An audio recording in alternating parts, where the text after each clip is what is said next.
কিছুদিন আগে আমি একটি ভিডিওর মাধ্যমে শেয়ার করেছিলাম আমার ইনকিউবেটর মেশিনে আবারও দেশি মুরগি এবং কোয়েল পাখির ডিম বসাই দিয়েছি।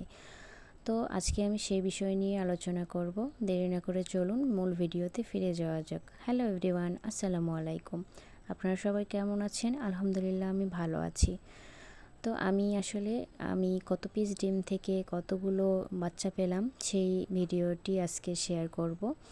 আমি 700 পিস কোয়েল পাখির ডিম বসাই দিয়েছিলাম, সেখান থেকে আমি 550-র ওপর বাচ্চা পেয়েছি আলহামদুলিল্লাহ। আর মুরগির 160 পিস ডিম থেকে 130 পিস বাচ্চা পেয়েছি আলহামদুলিল্লাহ। তো আল্লাহ আমার জন্য যতটুকু বরাদ্দ রেখেছিল আমি ততটুকুই পেয়েছি।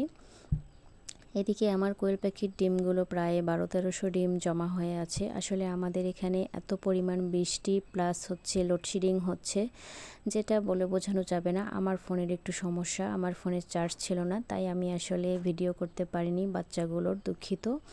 আর আপনাদের মাঝে শেয়ার করতে পারিনি, আমাকে মাফ করবেন। আর আজকে সকালে আমার কোয়েল পাখি 550 পিস যতগুলো ফুটছে সবগুলোই আজকে সকালে সেল হয়ে গেছে। আসলে আমার জায়গার অভাব, তাই আমি ছোটোতেই জিরোতেই বিক্রি করে দিয়েছি। আর আমি একটু অসুস্থ, তাই আসলে এগুলোর স্মেলটা আমার সহ্য হচ্ছে না। তো যাই হোক, দেশি মুরগি নিয়ে আমার কোনো প্যারা নেই। দেশি মুরগির বাচ্চাকে খাবার এবং পানি দিয়ে রাখলে ওদের কোনো সমস্যা হয় না। আর কোয়েল পাখির কি বলবো, কোয়েল পাখিতে অনেক পরিশ্রম করতে হয়, অনেক সময় দিতে হয়।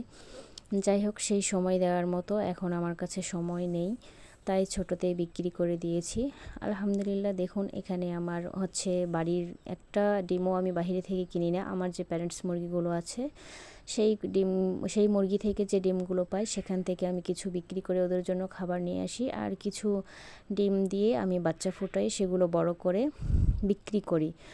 তো মাশাআল্লাহ আলহামদুলিল্লাহ, দেখুন আমার বাচ্চাগুলো, আমার আসলে মুরগির বাচ্চাগুলো কত সুস্থ, কত কিউট।